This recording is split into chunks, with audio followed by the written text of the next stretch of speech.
Buen día, profesor, espero se encuentre bien. A continuación voy a preparar mi tema de peroxisomas. Para eso iniciamos por el título donde se busca explorar la función y la conexión que tiene con demás orgánulos celulares a través de la experimentación. Para ello tenemos que empezar por la primera diapositiva y principal, donde vamos a definirlo como tal, que vendría siendo el peroxisoma. Acá hay una definición bastante sintetizada donde sabemos que son orgánulos pequeños, tienen vesículas esféricas rodeadas por una membrana. Dentro contienen enzimas oxidativas, especialmente pues la catalasa, que es la que principalmente vamos a tratar. Y pues estas enzimas permiten realizar reacciones muy intensas que de hacerse en el citosol podrían dañar la célula. Por eso pues se aíslan en este compartimiento. En la siguiente diapositiva, la idea es explicar la biogénesis y la dinámica de los peroxisomas. Entonces, los peroxisomas no siempre se forman desde cero. Normalmente crecen y se dividen por fisión, como las bacterias. Sin embargo, cuando no hay peroxisomas, la célula tiene la capacidad de poder construirlos por sí misma, brotando de vesículas desde el retículo endoplasmático. En este caso lo podemos visualizar más profundamente acá en la imagen de al lado, donde tenemos tanto la reproducción 1 como la 2. En la 1, como a través de la mitocondria y el retículo endoplasmático, se puede formar el peroxisoma maduro, y en la parte número 2 señalada, como por a través de división, también se puede formar el peroxisoma maduro. Asimismo, pues las proteínas PEG son fundamentales porque pues algunas forman la membrana y otras importan las proteínas. Sin estas peroxinas, los peroxisomas no existirían. Para la siguiente diapositiva, un poquito más sintetizada, podemos ver en este caso el funcionamiento interno de los peroxisomas. Tenemos entonces la reacción oxidativa. Acá las oxidasas generan el H2O2, que vendría siendo la toxina que va a entrar en el peroxisoma. La catalasa lo que va a realizar es la descomposición de esta toxina en agua y en oxígeno. Esto va a evitar el daño oxidativo. La comunicación con las mitocondrias va a ocurrir directamente a través del citosol. ¿Cómo funcionaría esto? Digamos que entra una toxina. Como tiene una capa lipídica, la membrana del peroxisoma, lo que va a hacer es que por un transporte de proteínas, va a incorporar la toxina. Esa toxina va a ingresar a la catalasa. La catalasa se va a encargar de descomponer la toxina de H2O2, que es decir, agua oxigenada, separándola y dejando como su resultante el agua y el oxígeno. El oxígeno va a ser aprovechado por la mitocondria para procesos metabólicos, también de transporte y para la producción de energía, mientras que el agua va a ser llevada hasta el citosol para poderla reintegrar en la célula. Este tipo de toxinas entran cuando hay exceso de respiración celular, digamos que es como un resultado, un restante de exceso. Un ejemplo podría ser al utilizar la papa con agua oxigenada. Entonces, al H2O2, al ser agua oxigenada, tanto los peroxisomas están como en células animales como vegetales. En el caso de la papa, si se realiza el experimento de incorporar agua oxigenada en un pedacito más o menos delgado de papa, lo que va a tener es una reacción visual de burbujas y digamos como efervescencia. Esto va a ocurrir porque pues la catalasa está descomponiendo el peróxido y libera el oxígeno. Exactamente eso ocurre con el H2O2, es decir, se convierte en agua y el gas viene siendo liberado a través de esas burbujas. Ese experimento lo que va a hacer es demostrar visualmente lo que pasa dentro del peroxisoma. Para la siguiente diapositiva ya entramos a las funciones metabólicas esenciales. Para esas funciones metabólicas esenciales vamos a tener en cuenta que en las diapositivas va a estar sumamente resumido las funciones, donde los peroxisomas van a degradar el H2O2, oxidan ácidos grasos que las mitocondrias no pueden procesar, sintetizan plasmalógenos que son esenciales en el cerebro, corazón y detoxifican compuestos como alcohol y formaldehídos, y son como una especie de limpieza y procesamiento de moléculas difíciles, como hacer de cuenta un carro de reciclaje donde van a separar, digamos, los plásticos de los vidrios para poderlos aprovechar de manera individual, ya que si vienen unidos no se van a poder aprovechar de la misma manera o directamente es imposible reciclarlos. Acá podemos explicar entonces la descomposición del H2O2, donde vamos a neutralizar pues el compuesto tóxico, la beta-oxidación de ácidos grasos, donde ácidos gráficos de cadena muy larga, y biosíntesis de lípidos, como los plasmalógenos. Acá se ve de manera más explicativa la estructura de la bicapa lipídica y la membrana plasmática. Y por acá podemos, distinguir más fácilmente como el núcleo cristalizado, la bicapa lipídica y la proteína de transporte que se va a encargar de la interacción entre la toxina dentro y fuera del perixosoma. Esto, por supuesto, pues también tiene relaciones médicas que trataremos más adelante. Para la siguiente diapositiva se van a explicar funciones metabólicas un poquito más a detalle.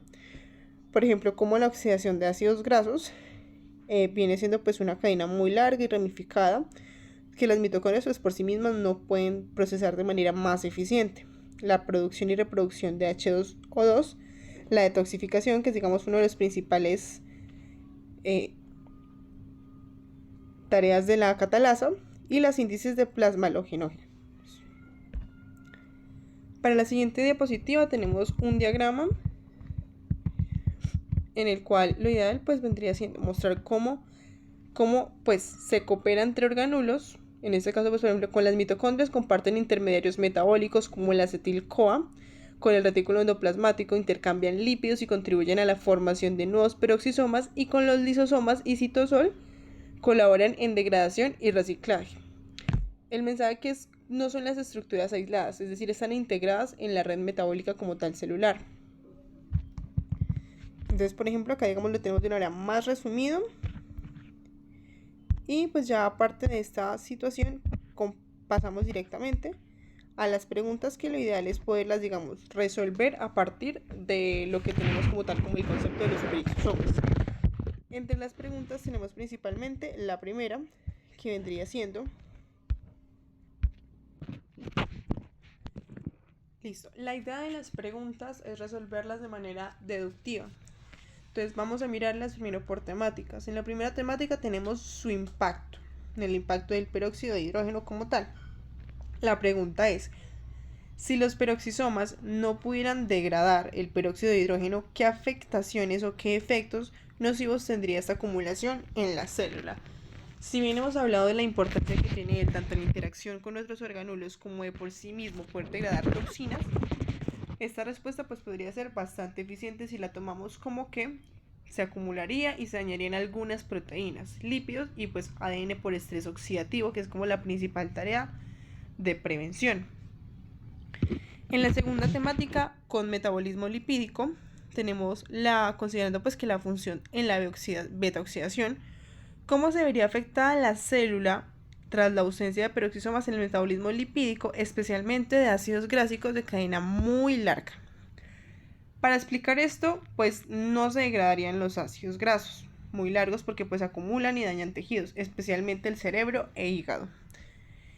En la tercera temática, en la colaboración organular, la pregunta es, ¿por qué es crucial la interacción entre peroxisomas y mitocondrias para la homeostasis energética y el metabolismo celular?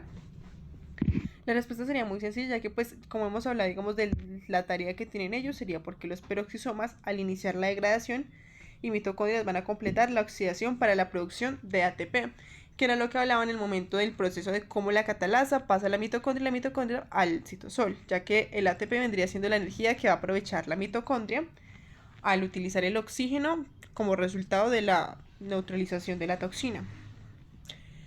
Y en la cuarta temática tenemos enfermedades perixosomales. En la biogénesis pues podría existir una falla. Llegado el tipo de que pues esto fallara, ¿qué tipo de enfermedades podría surgir y qué órganos se verían principalmente afectados? Dos ejemplos que podrían ser sería el síndrome de Zellweger, que va a afectar cerebro, hígado y riñones, así como también se podría, ver comportamientos neurológicos o comportamentales un poquito ya más, más que todo como de respuesta, afectados por este tipo de situaciones. Para pasar a la siguiente,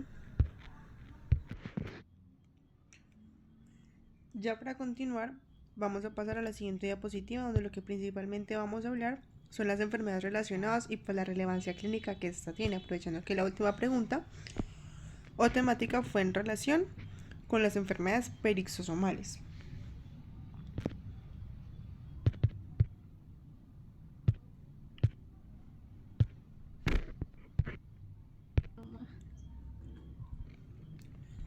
Dentro de las enfermedades que tenemos, digamos, cuando tienen una falla o cuando, digamos, no funcionan correctamente, sin plasmagelógenos se ve afectada la mielina, es decir, problemas neurológicos. Ese vendría siendo el impacto neurológico. Y tenemos también que si no se degradan las toxinas o lípidos, se acumulen y se dañan órganos. Acá podemos visualizar entonces, por ejemplo, digamos, el síndrome de Zellweger, que era lo que hablaba, donde entregamos la adrenoleucodistrófica, la acumulación de tóxica, que vendría siendo como, digamos, se van afectando los tejidos y múltiples órganos, el impacto neurológico del que hablaba, más sin embargo, si existen algunas terapias o diagnóstico para revisar este tema.